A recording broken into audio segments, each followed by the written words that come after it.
तो शिव जी उस समय बोलते हैं जब सती ने इस प्रकार से बोला।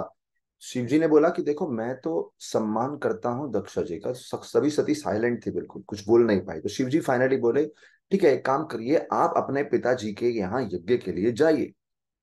लेकिन क्योंकि एनवी द्वेष के कारण उन्होंने मेरा इंसल्ट किया है क्रूर शब्दों से, वो आपको भी मिसट्रीट करेगा, आपको भी अच्छे से व्यवहार आपके साथ नहीं करेगा।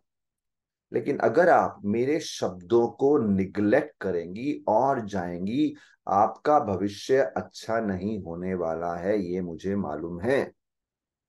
क्योंकि अपने ही सगे संबंधी से अपमान सुनना मृत होने के समान है। व्यक्ति मरना पसंद करेगा या मरने जैसा है। It is as good as being dead. इस प्रकार से भगवान शिव जो ये एक वास्तविक शुभ चिंतक के भाव में, अपनी पत्नी के शुभ चिंतक के भाव में उनको एडवाइस किया, उनको सलाह दिया। अभी देखिए ऐसा होता है हमारे जीवन में, जब कोई हमें वास्तविक शुभ चिंतक बन के हमें एडवाइस करता है, लेकिन हम सोचते हैं उनके मन में कोई तो स्वार्थ है, या वो कुछ तो पर्सनल मोटिव है जिससे एडवाइस कर रहे हैं। और विशेष रूप से सती के मन पे तो पर्दा छाया था। क्या पर्दा था? उनको अपने रिश्तेदारों से मिलने की इच्छा थी। लेकिन साथ ही साथ शिवजी ने जो उनको सतर्क किया, उसके प्रति भी वो चिंता थी सती को। तो इस कंफ्यूजन में कि शिवजी की बात मानूं या रिश्तेदारों से मिलने जाऊं, तो वो अंदर बाहर हो रही थी। और थोड़ी दुखी भी थी कि क्यों मुझे रोका जा रहा है। और वो अपने रिश्तेदारों के प्रति स्नेह के कारण रो रही थी। उनका पूरा शरीर कंपन हो रहा था जब वो शिवजी की तरफ देख रही थी। मानो उनके मन में एक गुस्सा आ रहा हो। गुस्सा एक्चुअली आ रहा था, मानो आंखों से शिवजी को जला देंगी कि क्यों मुझे रोक रहे हैं, लेकिन साथ ही समझ भी पा रही हैं। तो दोनों चीजों में द्वंद्व चल रहा है। शिव जी पे भी गुस्सा आ रहा है, क्यों रोक रहे हैं। उनकी सतर्कता की चिंता भी हो रही है कि ये मुझे कॉशन कर रहे हैं। उधर रिश्तेदारों से मिलने की इच्छा भी हो रही है। और दोनों तरफ एक्सट्रीम इमोशन जागृत हो रहे हैं। तो इससे वो उनका मन बहुत ही प्रताड़ित हो रहा है और उनकी बुद्धि भ्रमित हो रही है। बोलते हैं ना, बुद्धि मन और इंद्रियां ये हमारे बुद्धि मन और अहंकार ये हमारे सूक्ष्म शरीर है। बुद्धि और मन में क्या अंतर है? मन में भावनाएं उत्पन्न होती, thoughts and emotions, thoughts and feelings, विचार और भावनाएं। बुद्धि में क्या उत्पन्न होता है? सही गलत का विचार, सही गलत समझने की शक्ति, विवेक शक्ति वो उत्पन्न होती है। तो बुद्धि उनकी भ्रमित हो रही थी और मन में एक्सट्रीम इमोशन जागृत हो रहे थे। और फाइनली सती चली ही गई।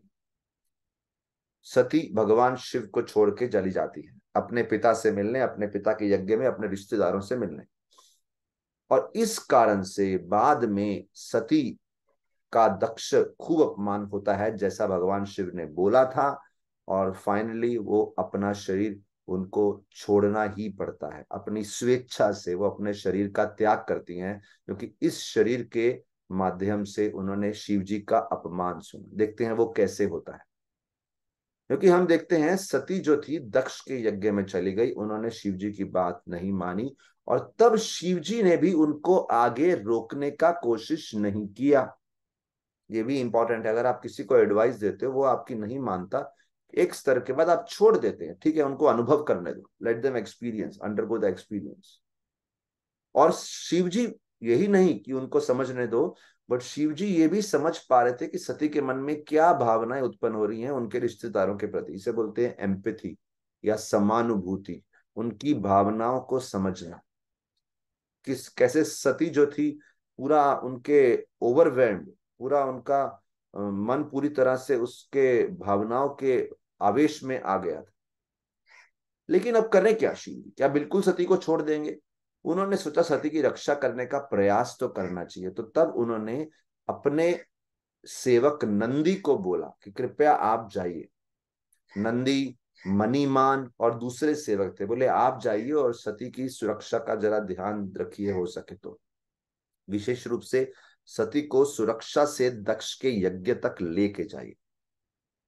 और बोलते हैं तब शिव जी के जो ये सेवक थे, अनुयायी थे, वो सती को साथ पीछे पीछे गए। जो कि अपने पिता के घर जा रही थी।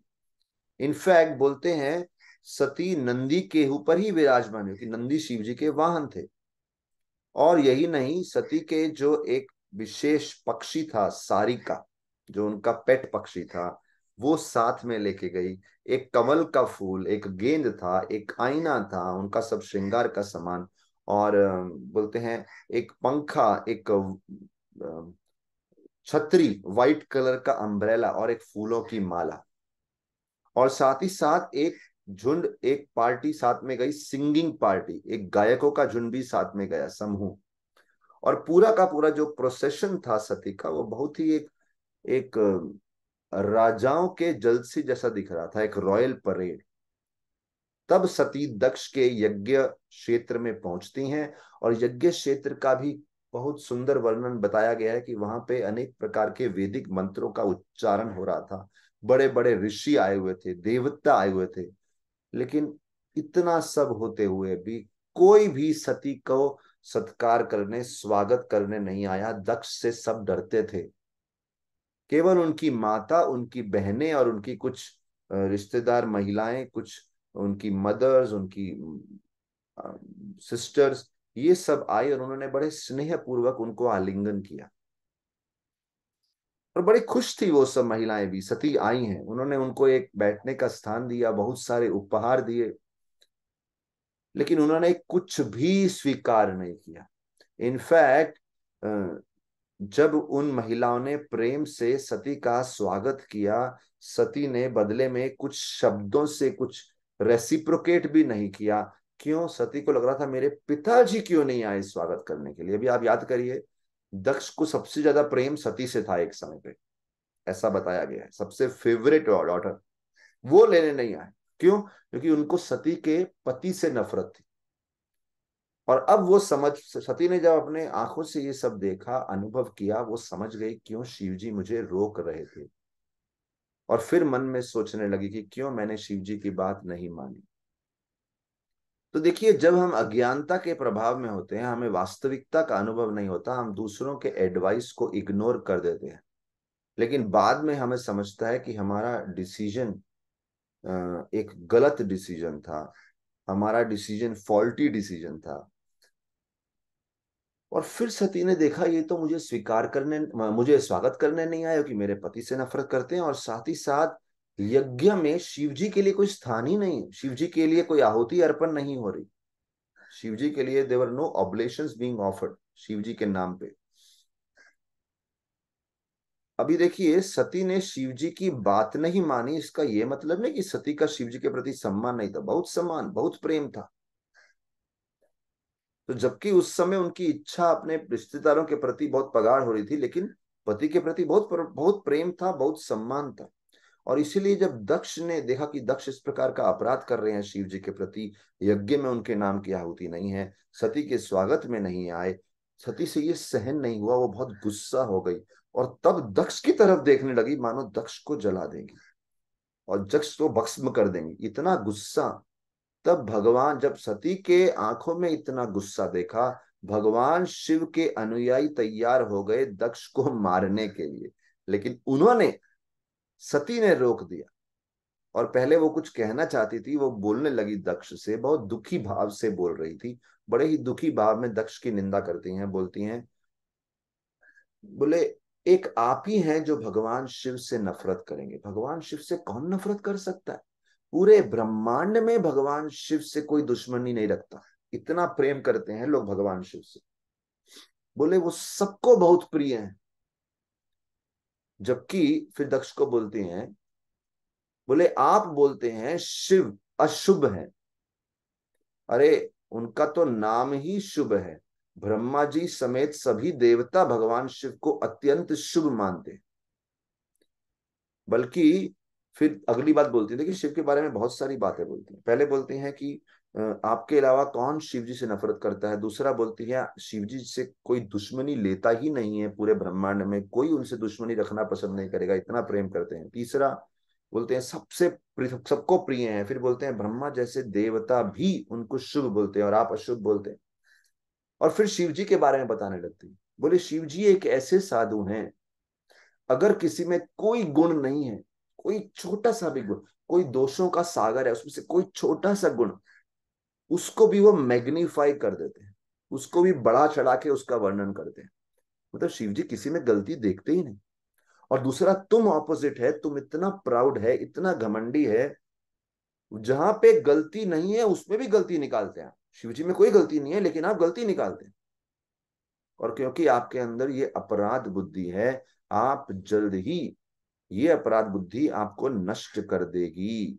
और इस प्रकार से दक्ष की अपराध बुद्धि को इंगित करते हुए सती कहने लगी, आपने एक महान वैष्णव की निंदा की है, ऐसे व्यक्ति की तो जिह्वा काट देनी चाहिए, ऐसे व्यक्ति को मार देना चाहिए। और जब ऐसा संभव ना हो, व्यक्ति को अपने खुद के कान बंद कर लेने चाहिए और उस स्थान को छोड़ देना चाहिए, या फिर अपना स्वयं का जीवन त्याग देना चाहिए, क्योंकि इस शरीर से, इन कानों से हमने वो निंदा सुनी है। क्योंकि आप मेरे पिता हैं, मैं आपको मारना तो चाहूंगी नहीं, लेकिन मैं क्या चूज करूंगी, मैं अपना शरीर त्यागना चाहूंगी, क्योंकि ये शरीर एक एम्बेरसमेंट का कारण है, ये मुझे बहुत ही लज्जित अनुभव कराता है। क्यों? क्योंकि ये शरीर आपसे उत्पन्न हुआ है, और आप वो हैं जिन्होंने शिव जी का, महान वैष्णव का, एक महान व्यक्ति का अपमान किया है। फिर सती बोलती हैं, देखिए आप देखिए, सती इस प्रकार से बताती हैं कि जब कोई वैष्णव का अपराध हम सुनते हैं तो हमारा क्या रवैया होना चाहिए।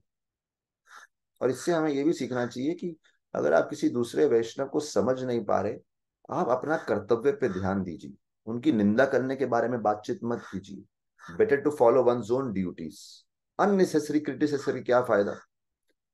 बोलते हैं सती के अंदर शक्ति थी कि वो सारे के सारे ब्रह्मांड को नष्ट करती थी और कर सकती थी, और बहुत सारे दक्षों को नष्ट कर सकती थी, लेकिन अपने पति के सम्मान की रक्षा करने के लिए, अगर अगर सती दक्ष को मरवा देती या मार देती अपनी शक्ति से, तो सारी दुनिया क्या बोलती, देखो शिवजी ने अपनी पत्नी का प्रयोग करके दक्ष को मार दिया।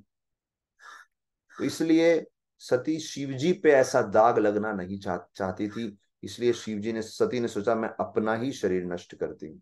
और तब सती उत्तर दिशा की तरफ देखती हुई, उस दिशा की तरफ अपना मुख करते हुई बैठ गई, और उन्होंने अपने वस्त्र, अपने शरीर को सैफरन वस्त्रों से ढका हुआ था, और उस समय वो ध्यान में बैठ के अपने ही शरीर में अग्नि प्रज्वलित की और अपने पति के चरणों पे ध्यान लगाया, और उन्होंने अपना शरीर उस अग्नि में भस्म कर दिया।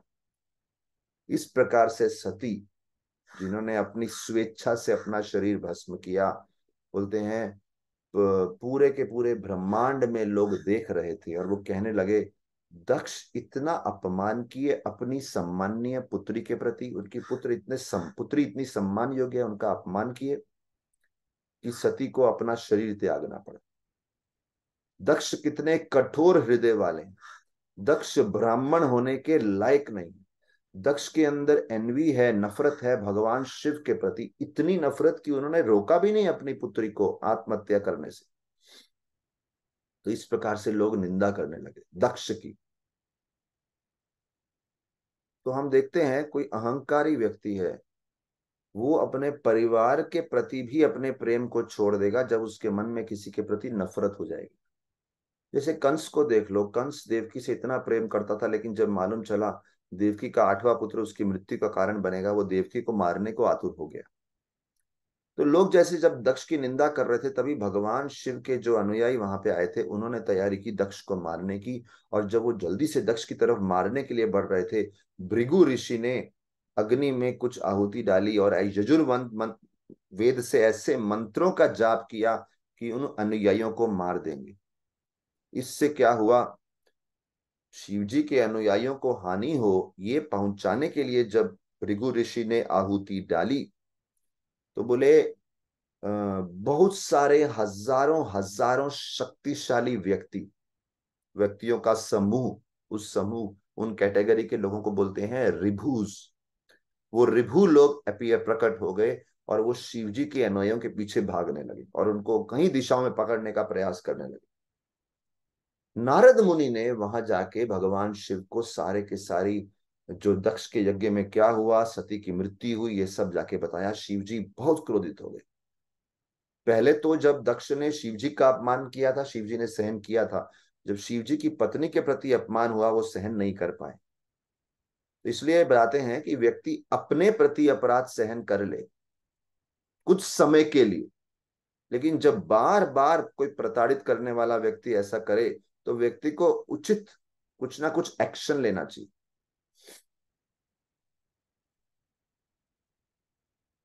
तब शिव जी ने क्या किया?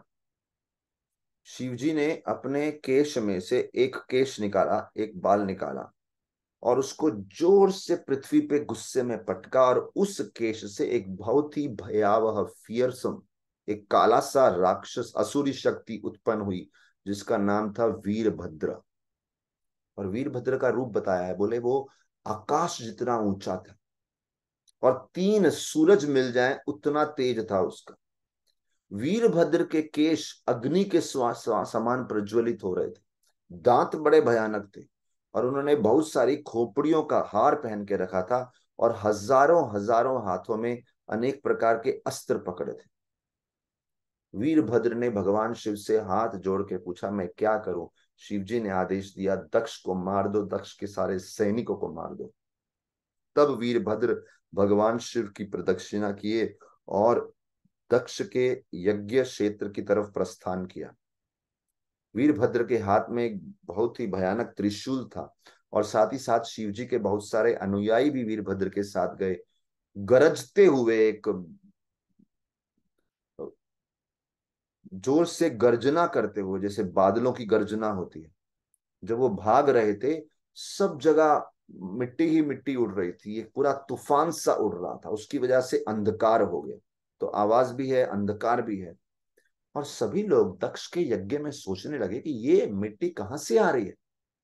इससे पहले तो कोई ऐसी जोर से कोई आंधी नहीं उठ रही थी, और ऐसा भी नहीं कि बहुत चोर आ रहे हैं, कोई डाकू आ रहे हैं, तो ये कहाँ से आ रही है?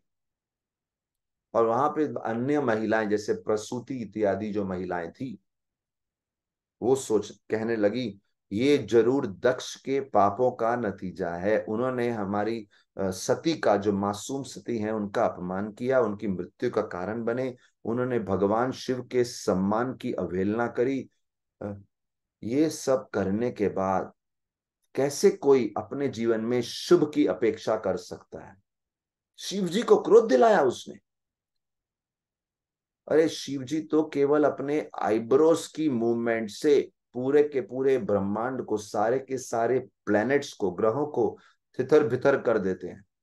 इस प्रकार से जब लोग बातें कर रहे थे, महिलाएं बातें कर रही थी, दक्ष ने भी देखा कुछ अशुभ संकेत वातावरण में, सम डेंजरस ओमेन्स होते हैं ना, अशुभ संकेत कुछ, तो सभी दिशाओं में दिख रहे थे उनको। पृथ्वी में भी दिख रहे थे, आकाश में भी दिख रहे थे। और वीरभद्र और उनकी सेना अनेक अस्त्र लिए हुए पूरे दक्ष के यज्ञ क्षेत्र को घेर लिया, और अनेक प्रकार के डिस्टरबेंस क्रिएट करने लगे। क्या क्या किया उन्होंने? उन्होंने जितने भी पिलर्स बनाए थे वो सब नष्ट कर दिए, जितने हॉल बनाए थे वो नष्ट कर दिए, जितनी रसोइयां बनाई थी नष्ट कर दी, जितने घर बनाए थे नष्ट कर दिए, जितने सैक्रिफाइस के स्थान बनाए थे यज्ञ के, वो सब नष्ट कर दिए। और फाइनली जो यज्ञ की अग्नि प्रज्वलित की गई थी, वो भी बुझा दी। और जो वहां से पुजारी लोग भाग रहे थे, यज्ञ के पुरोहित लोग, उनको पकड़ के रास्ता रोक दिया उनका। और सभी देवताओं को, जो भगवान शिव की तो बोलते हैं कि वहां पे आके, हाँ, तो सभी देवताओं को भी अरेस्ट करने लगे। अच्छा, अभी क्या क्या बताया है? एक मणिमान थे, उन्होंने भृगु ऋषि को अरेस्ट कर लिया। वीरभद्र थे, उन्होंने दक्ष को अरेस्ट कर लिया। चंदेश थे, उन्होंने पूषा नामक व्यक्ति को अरेस्ट कर लिया। नंदीश्वर ने, उन्होंने भगत को अरेस्ट कर लिया। वीरभद्र थे, उन्होंने भृगु की मूछें खींच डाली। क्योंकि जब ही दक्ष ने भगवान शिव का इंसल्ट किया था, तभी भृगु ऋषि मुस्कुराए थे, और जब मुस्कुराए थे, अपनी मूछें उनकी, वो वीरभद्र ने बोला वो मूछें खींच डाली। और फिर वीरभद्र ने भग नामक व्यक्ति की आंखें नोच डाली, क्योंकि जिन्होंने भगत ने अपनी आईब्रोज की मूवमेंट से दक्ष को एनकरेज किया था जब वो शिव जी का अपमान कर रहे थे। और फिर पूषा नामक व्यक्ति थे, उनके दांत तोड़ दिए, जिन्होंने अपने दांत दिखाए थे मुस्कुराते हुए। और तब वीरभद्र चेस्ट दक्ष की छाती पे जाके बैठ गए और दक्ष का सर काट दिया। और इस प्रकार से सारे के सारे भगवान शिव के अनुयायियों को बहुत आनंद आया। बाकी लेकिन जो यज्ञ के लोग थे उनको बहुत दुख हुआ। और तब वीरभद्र ने दक्ष का जो सर था वो यज्ञ की अग्नि में डाल दिया। और वहां से वो कैलाश पर्वत की तरफ गए, भगवान शिव के स्थान पे। तो इस प्रकार से इतना तहस नहस हो गया यज्ञ में। अब यहाँ सोचने वाली बात है, भगवान शिव वैष्णव है, दक्ष भी कोई राक्षस नहीं है, धार्मिक व्यक्ति है, धार्मिक ही काम कर रहे हैं।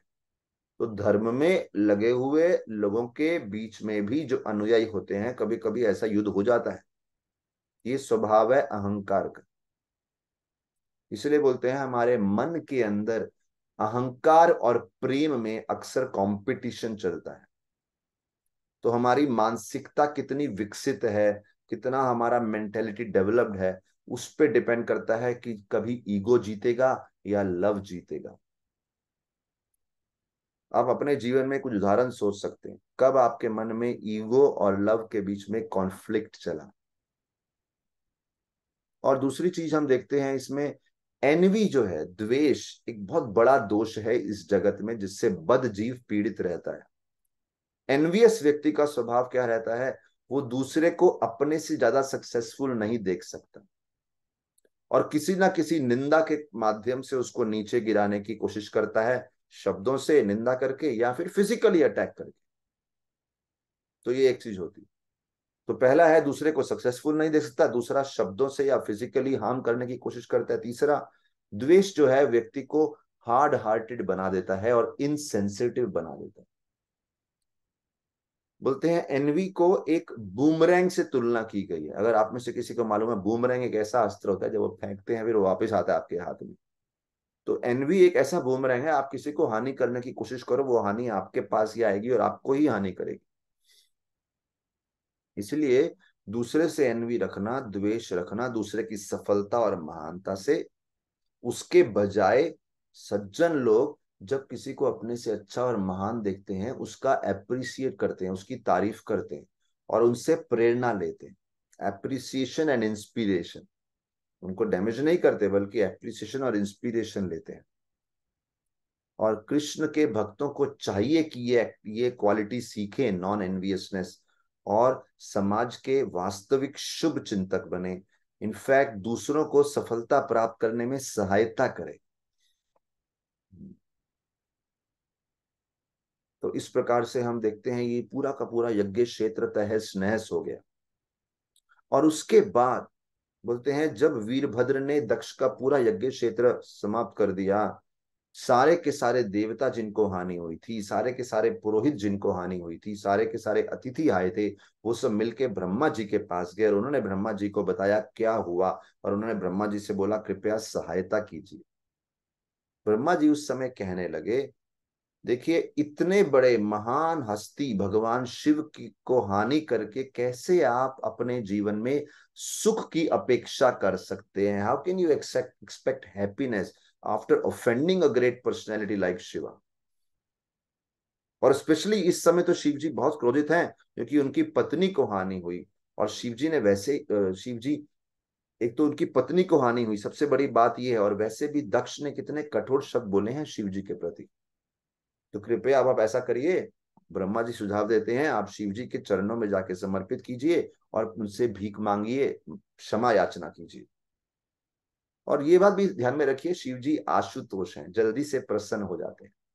तब ब्रह्मा जी सबको लेके कैलाश पर्वत पे गए। कैलाश पर्वत बहुत सुंदर वातावरण, वैदिक मंत्रों का उच्चारण हो रहा था, बहुत ही ब्यूटीफुल सीनिक, अनेक प्रकार के फूल थे, अनेक प्रकार के फलों के वृक्ष थे, गुफाएं थी, अनेक प्रकार के हीरे मोती से जड़े पहाड़ थे और तालाब थे। तालाब में कमल के फूल, झरने, अनेक प्रकार के पशु और अनेक प्रकार के पक्षी, कोयल, मोर इत्यादि। और उसके आसपास अलकनंदा नदी। तो ये इस सुंदर कैलाश पर्वत का दर्शन करते हुए, उस पूरे स्थान से भ्रमित करते हुए फाइनली देवता भगवान शिव के पास आए। भगवान शिव उस समय क्या कर रहे थे? वो बैठे थे 100 योजन चौड़ा बरगद का पेड़, उसके अंडर, उसके नीचे बैठे थे, पेड़ की छाया में बैठे थे। और पेड़ कितना बड़ा है? 1 योजन मतलब 8 मील, तो 100 योजन मतलब 800 मील चौड़ा बैनियन ट्री, बरगद का पेड़। बहुत शांत लग रहे थे, वीरासन में बैठे थे। उनका डिस्क्राइब किया है पूरा, उनका लेफ्ट लेग जो था राइट थाई के ऊपर था, और उनका लेफ्ट हैंड जो था वो उनकी लेफ्ट थाई के ऊपर था, और राइट हैंड में उन्होंने रुद्राक्ष की जप माला पकड़ी हुई थी, और एक कुश चटाई के ऊपर बैठे थे, कुश घास की चटाई। और उसके ऊपर भक्ति के ऊपर व्याख्या कर रहे थे नारद मुनि के समक्ष। अनेक ऋषि मुनि शिव जी से भक्ति सीख रहे थे, और सारे के सारे देवता और ऋषि आए, उन्होंने भगवान शिव को प्रणाम किया। अभी शिव जी तो बहुत महान है, लेकिन फिर भी शिव जी खड़े हुए और ब्रह्मा जी को सम्मान किया, ब्रह्मा जी के प्रति झुके, वो प्रणाम किया। ब्रह्मा जी मुस्कुराते हुए शिव जी के सम्मान का सत्कार किए।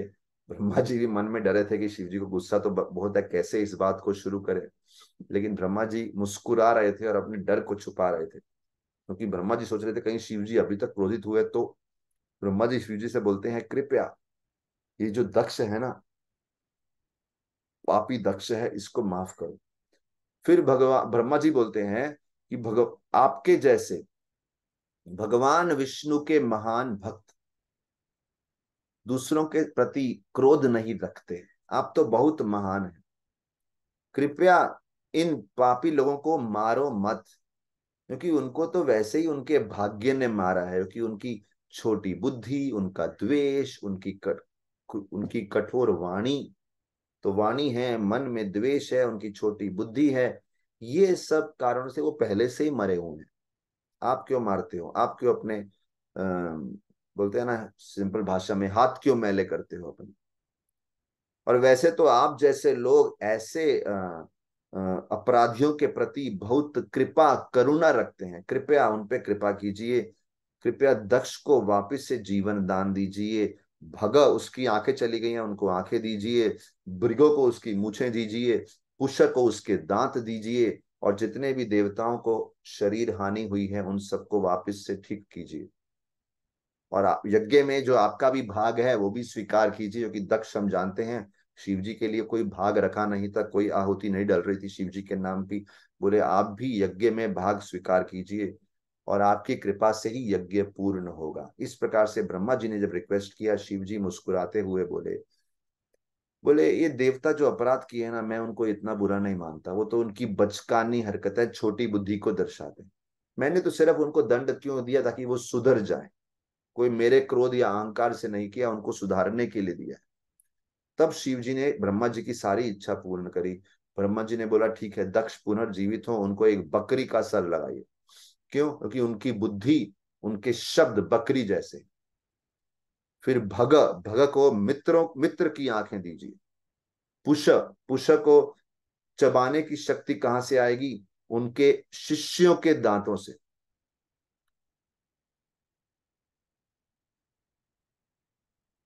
तो इस प्रकार से अनेक इच्छाएं पूरी करी। और फिर बोलते हैं, देवता जिनके हाथ पांव टूट गए हैं, कृपया मैं वो भी आशीर्वाद देता हूं कि वो वापस से ठीक हो जाएं। तो इस प्रकार से जब शिव जी ने आशीर्वाद दिया, सभी लोग एकत्रित लोग बोल रहे हैं जय हो जय हो, मानो वो शिव जी का साथ दे रहे हैं। और तभी सब शिव जी ब्रह्मा जी के साथ यज्ञ क्षेत्र में गए। दक्ष का शरीर, उसके शरीर पर बकरी का शरीर लगा दिया गया। जब दक्ष मानो अपनी नींद से जागे हों, उन्होंने भगवान शिव को देखा। दक्ष का हृदय भगवान शिव से नफरत रखता था, बट अब मानो उनका हृदय साफ हो गया। उनको याद आया कि मेरी वजह से सती का क्या हालत हुआ। वो खुद रोने लगे, और किसी प्रकार से अपने आप को शांत करते हुए दक्ष भगवान शिव की स्तुति करने लगे। बोले मैं तो एक अपराधी हूं, आपका दंड मेरे प्रति एक प्रकार की मेरे को कृपा है, आप तो हमेशा ब्राह्मणों की रक्षा करते हैं। मैं आपके सत्य को समझ नहीं पाया और आपका अपमान किया, लेकिन आप सहनशील हैं, कृपया मुझ पे संतुष्टि दिखाइए, अपनी कृपा के माध्यम से मुझसे सेटिस्फाई हो जाइए, संतुष्ट रहिए। क्योंकि मैं तो अपने शब्दों से भी आपको अच्छे से सेटिस्फाई नहीं कर सकता, संतुष्ट नहीं कर सकता। आपकी कृपा से ही आप कुछ मुझसे प्रसन्न हो तो अच्छा है। इस प्रकार से भगवान शिव ने माफ किया, क्षमा किया, और ब्रह्मा जी की आज्ञा के अनुसार दक्ष ने फिर से यज्ञ प्रारंभ किया। उन्होंने अनेक प्रकार के घी इत्यादि आहुति अग्नि में समर्पित करी यजुर्वेद के मंत्र द्वारा। और तब भगवान विष्णु वहां पे आ गए, गरुड़ जी पे विराजमान। जैसे भगवान विष्णु आए, इतनी रोशनी, इतना तेज हो गया।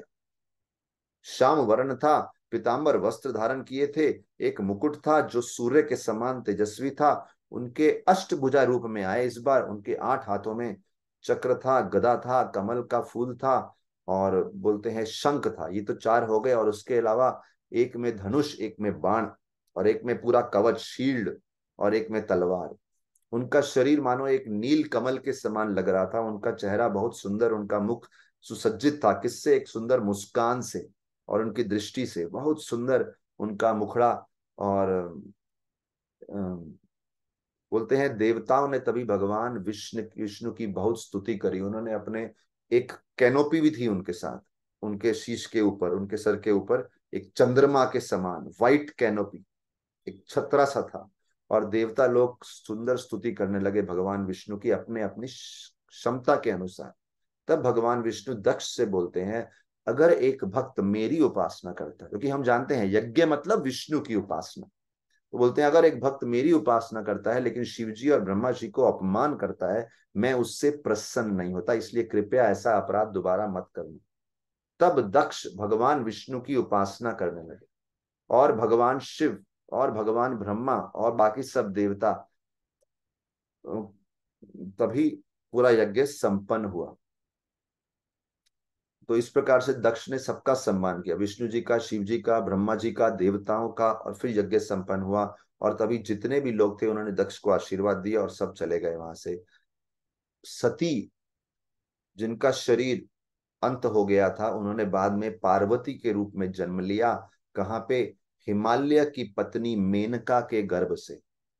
और पार्वती ने भगवान शिव से फिर विवाह किया, और खूब आनंद से उनका जीवन उसके बाद बीता।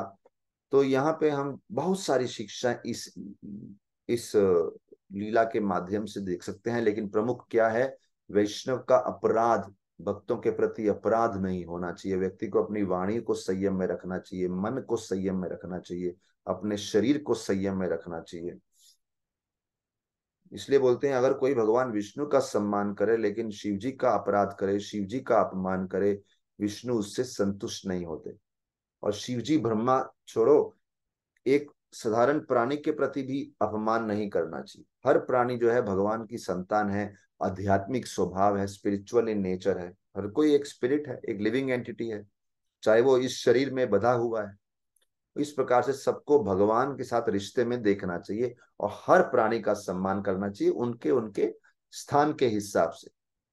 अगर हम अहंकार से और द्वेष से दूसरों का अपमान करेंगे, जरूर हमारा पतन होगा।